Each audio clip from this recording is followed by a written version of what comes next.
Hello, Matthew. Hey Dave, how's it going? Good. How are you doing? Pretty good, pretty good. All right. Are we recording? We are recording. We are recording, and we're ready to go. We're recording. We're ready to go. Okay. The first thing I want to specify is that this is officially Bill Ritter Day across all of Cerebus fandom. Okay. What did Bill do? Bill, it wasn't what he did. It was what we didn't do. Bill is supposed to get number 103 of anything that's done on Kickstarter, and Sean and David both dropped the ball on it, so that he didn't get the number 103 card in the postcard from Hell number 3.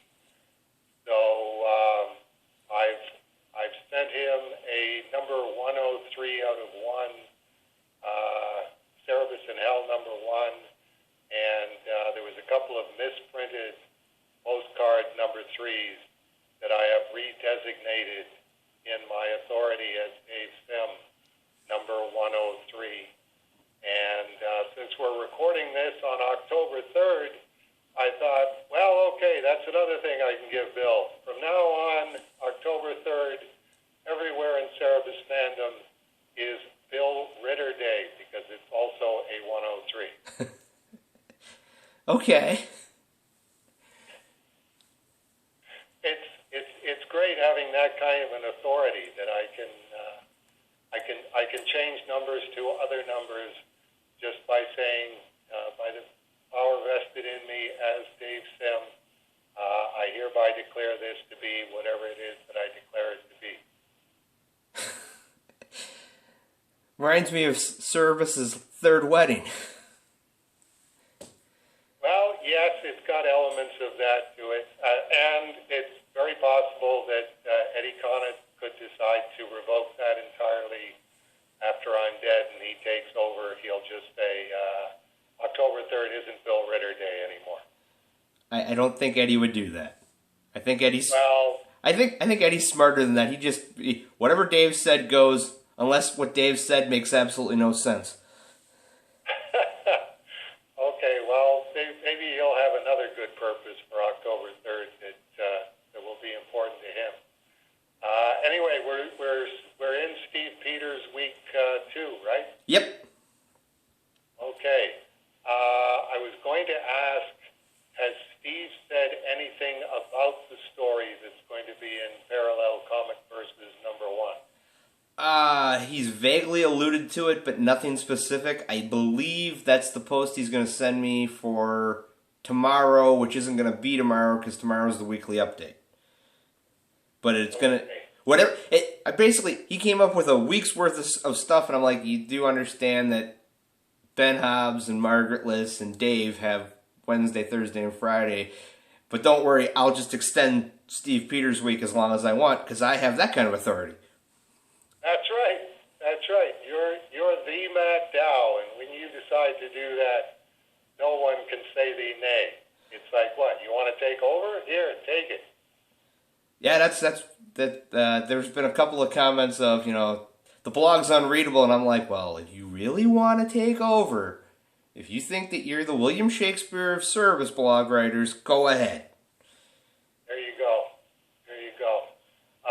Okay, I didn't want to give away the premise if Steve was keeping the premise secret. He's set up the premise of the issue is a fictional future version of him dealing with the fandoms for the 3 things he most likes, his 3 favorite things, which is, yes, Star Wars and Cerebus.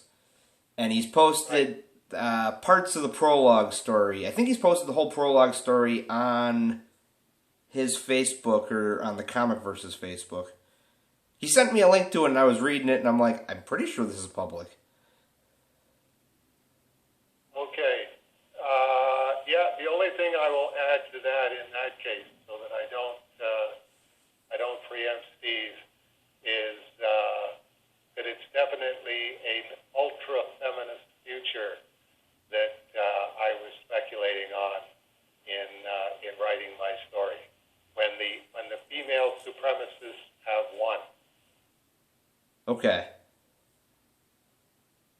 And if that doesn't ring a bell for you, I might already be stepping on Steve's toes, so I'm just going to leave it at that. Okay. Yeah, all he said is that you wrote the story and he hasn't shared anything. I know that some of the Kickstarter rewards are your script calls for specific, like there's supposed to be some World Without Cerebus images and specific pages from specific phone books, but it's just a page from a phone book, but you the bidder get to choose which page Steve parodies. Oh, that's pretty cool. Yeah, I paid for the Melmoth one because Church and State I think had already gone.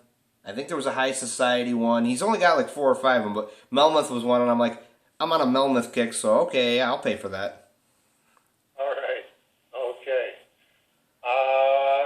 You said along the thing from Steve, where he's talking about asking me on one of Matt Dow's recent Please Hold for Dave Sim installments. You said that the Kitchen Brothers were the first to show you your record in the 2018 Guinness Book of World Records. Just for the record, I'd like it known that I was the first to call you to congratulate you on your record, and you didn't believe me. I probably should have told you on the phone call what I'm about to tell you now. Maybe you would have believed me then, although I did at least read to you the entry from the Guinness book. And it's interesting because I hadn't known the story of that, and it seems kind of a comic art metaphysics kind of thing that he would have discovered it right after he had one of those horrible signings for Subspace Chatter number 1, where absolutely nobody shows up. So it's just you and the people working in the store trying to pretend that this isn't upsetting on either side or a real drag all the way around. So it seems interesting that he would find the entry in the Guinness Book of World Records right after he had that particular unhappy experience for himself.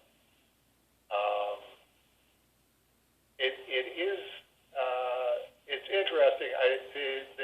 The Kitchen Brothers didn't show me my record in the 2018 Guinness Book of World Records, and they didn't contact me about it.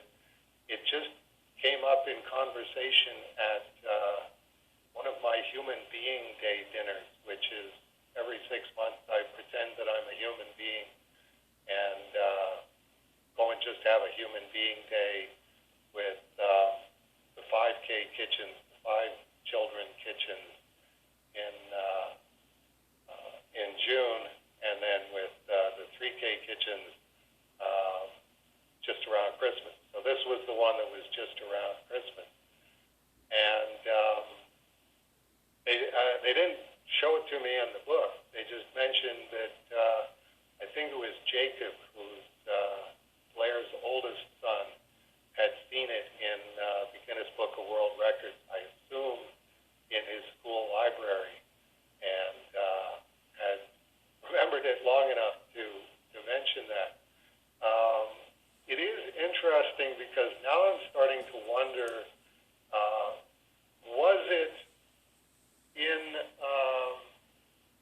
earlier editions of the Guinness Book of World Records, and Steve just happened to be the first person to see it in the 2018 edition?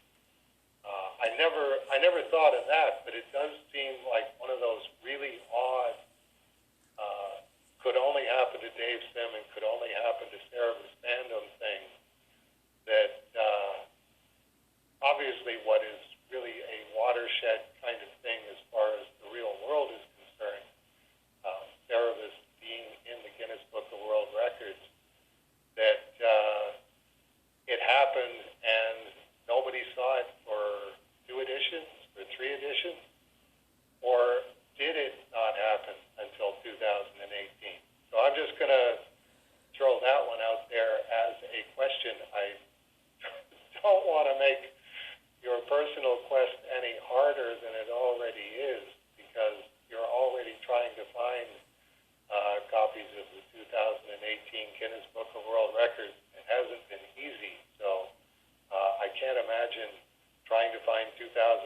in 2016 and 2015 to find out how far back this goes will be any easier.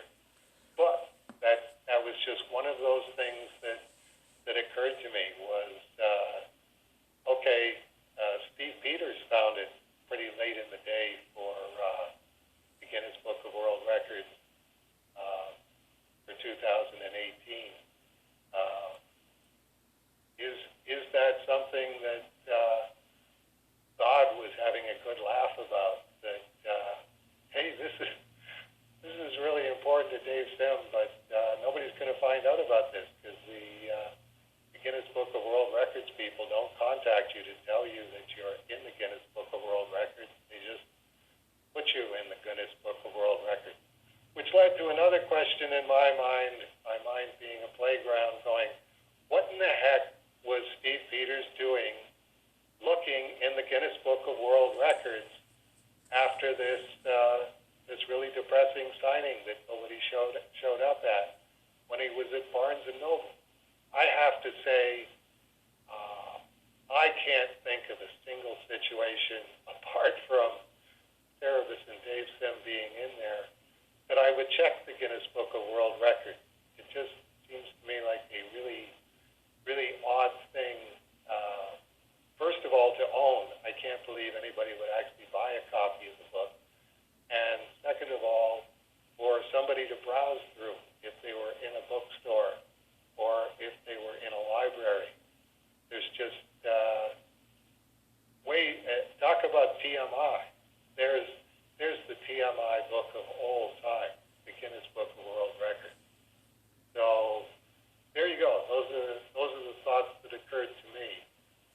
Well, and then go ahead. I was looking for a copy of the 2018, and I went to the half-price bookstore because they're half-price books. That's all they have is, old books. They don't have, they have new stuff, but most of the time it's, here's, a book from 20 years ago. Like, when I found the Guinness book, I found a copy of Comic Book Rebels, and I'm like, I remember seeing this years ago, and it was a choice of either buying that or Fantagraphs, the new comics, and the difference in price was $3, so I got the new comics because it was just that much cheaper.